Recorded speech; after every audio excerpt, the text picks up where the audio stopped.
உங்கள் favourite TV ஷோக்களை இனி miss பண்ண தேவையில்லை. ZEE5 இல் முற்றிலும் இலவசமாக காணுங்கள். இங்கேயும் எப்பொழுதும். பாரதி,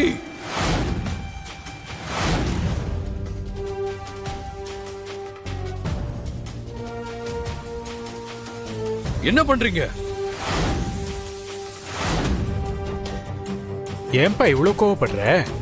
உன் அம்மாவுக்கு செய்ய வேண்டிய சம்பிரதாயத்தை தானே செஞ்சுட்டு இருக்கோம். யோ, எந்திரிச்சு வெளியே போயா.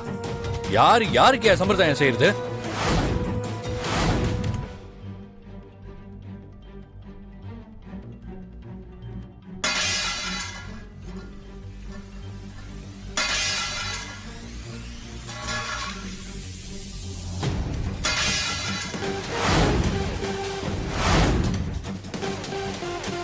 உயிரோட இருக்கும்போது கொல்ல வேண்டியது, அப்புறம் உட்காந்து இதெல்லாம் பண்ண வேண்டியதா?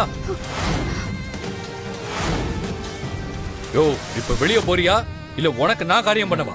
நேக்கு எதுக்கு இதெல்லாம் வம்பு? கடவுளே, என்ன செஞ்ச பாவத்துக்கு பிராயச்சித்தமா? ஆதி, என்ன ஆதி இப்படி எல்லாம் பேசுறீங்க? வேற எப்படி பேசணும்? கோடி கோடியா பணம் இருந்தோம் பெத்த புள்ளியோட வீட்டுக்கு வந்து இருக்க முடியாம தெரு தெருவா அலையிற வலி உங்களுக்கு தெரியுமா? எங்க அம்மா வாழும்போதுதான் நிம்மதியா வாழல, சாகும் போது கூட நிம்மதியா சாகல. அவங்க என்ன அனாதையா? ஹாஸ்பிட்டல்ல எப்படி கடந்தாங்க தெரியுமா? உங்ககிட்ட நான் நிறைய தடவை சொல்லியிருக்கேன், நீங்க செஞ்ச தப்ப சரி பண்ணிட்டு வரும்போது இங்க எல்லாமே மாறி இருக்கும்னு. அப்புறம் நீங்க சரி பண்ணி எந்த பிரயோஜனமும் இல்ல. இது எத்தனை தடவை சொல்லியிருக்கேன், கேட்டீங்களா?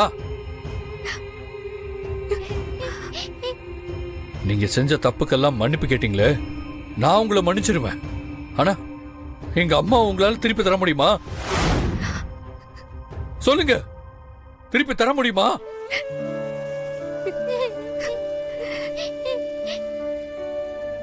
என்ன விஷயம் சீக்கிரம் சொல்லு, எனக்கு நிறைய வேலை இருக்கு. ஏன் உன் அப்பன் கூட சேர்ந்து யார் குடும்பத்தையாவது கெடுக்கணுமா? இதுக்கு தான் நான் வரலன்னு சொன்னேன். போ. ஏன் ஆண்டாளு, முக்கியமான விஷயம் பேசணும் தானே வர சொன்னாங்க, அப்புறம் எதுக்கு துடிச்சிட்டு இருக்க? அத்தை, நீங்க சொல்லுங்க. ஏய் இரேன், என்னன்னு கேட்டு போ. சரி சொல்லுங்க. இங்க பாருடி, எனக்கு இருக்கிறது ஒரே மகன், அவனுக்கு இருக்கிறது நீங்க 2 பேரும் தான். ஆம்பளை பிள்ளைன்னு யாரும் இல்ல. அதனால என் பேர்ல இருக்க மொத்த சொத்தையும் உங்க புருஷமாருங்க 2 பேர் பேர்லயும் எழுதி வைக்க முடிவு பண்ணிருக்கேன்.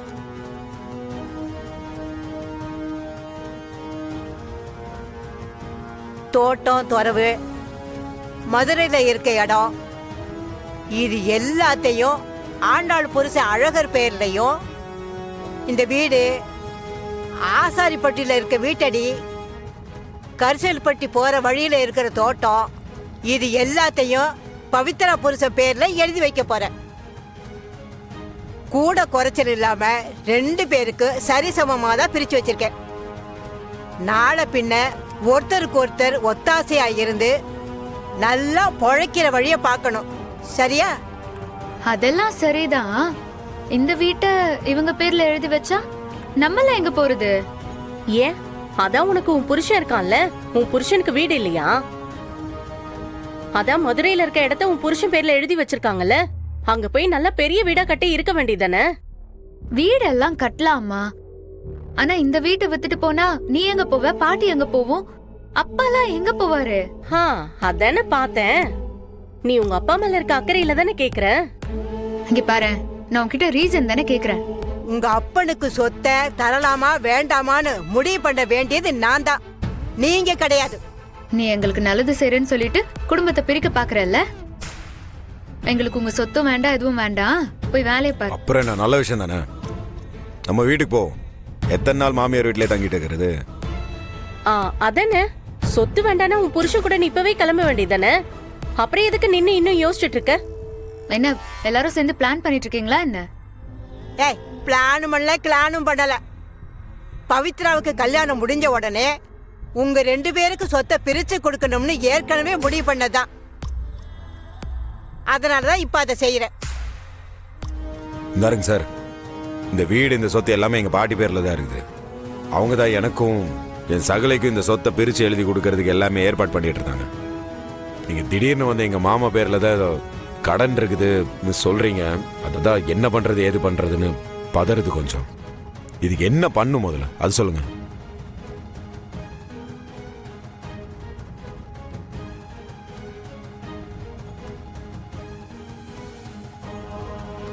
சார், இந்த வீடு உங்க பாட்டி பேர்ல எல்லாம் இல்ல, கண்ணாத்தான்னு ஒருத்தவங்க பேர்ல இருக்கு.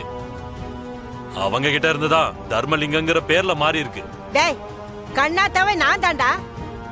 நான் எழுதி கொடுக்காம அவனுக்கு எப்படிடா வீடு போச்சு?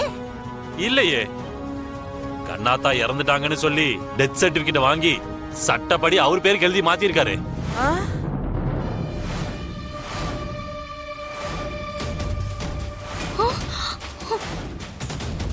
இந்த டாக்குமெண்ட்டை வச்சுதா எங்க பேங்க்ல 25 லட்சம் கடன் வாங்கியிருக்காரு.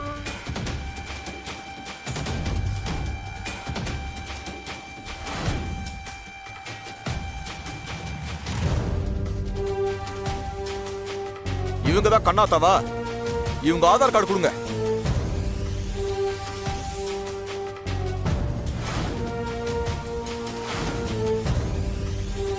சார், இவங்க தான் சார் கண்ணாத்தா. தர்மலிங்க இவங்க மகன் தான் சார். இந்த ஊரோட பஞ்சாயத்து பிரசிடென்ட் அவர்தான் சார். அவர்தான் சார் இவங்க உயிரோட இருக்கும் போதே சொத்தை மாத்தி எழுதி இருக்கிறாரு. அதுவும் பொய்யான டெத் சர்டிபிகேட்டை கொடுத்து மாத்தி இருக்கிறான். நீங்க நியாயமா பார்த்து அவர் தான் சார் அரெஸ்ட் பண்ணணும். நீங்க இப்ப அந்த தர்மலிங்க எங்க இருக்காரு? சார் சார் அவசரப்படாதீங்க சார். எங்க வீட்ல கொஞ்ச நாளாவே ப்ராப்ளம் போயிட்டு இருக்கு. அதனால்தான் எங்க அப்பா இப்படி பண்ணிருப்பாரு. முதல்ல நாங்க எங்களுக்குள்ள பேசிக்கிறோம் சார். தப்பா இருந்தா நானே அப்பாவை போலீஸ் ஸ்டேஷன்ல கூட்டிட்டு வந்து விட்டுறேன் சார்.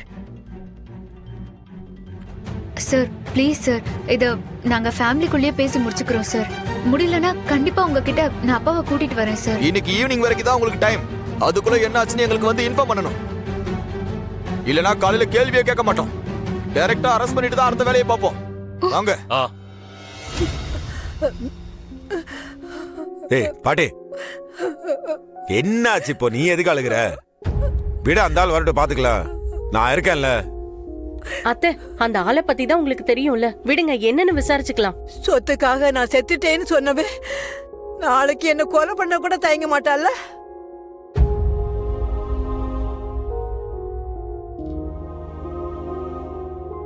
என்னதான் கோபம் இருந்தாலும் உயிரோட இருக்கிற பெத்த தாய செத்துட்டான்னு சொல்ல எப்படிதான் மனசு வந்துச்சோ?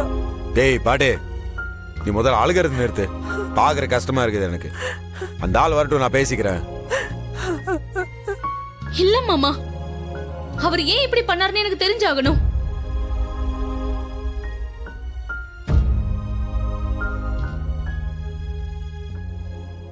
ஜீ5 ஆப்பை டவுன்லோட் செய்து அனைத்து எபிசோடுகளையும் இலவசமாக பாருங்க.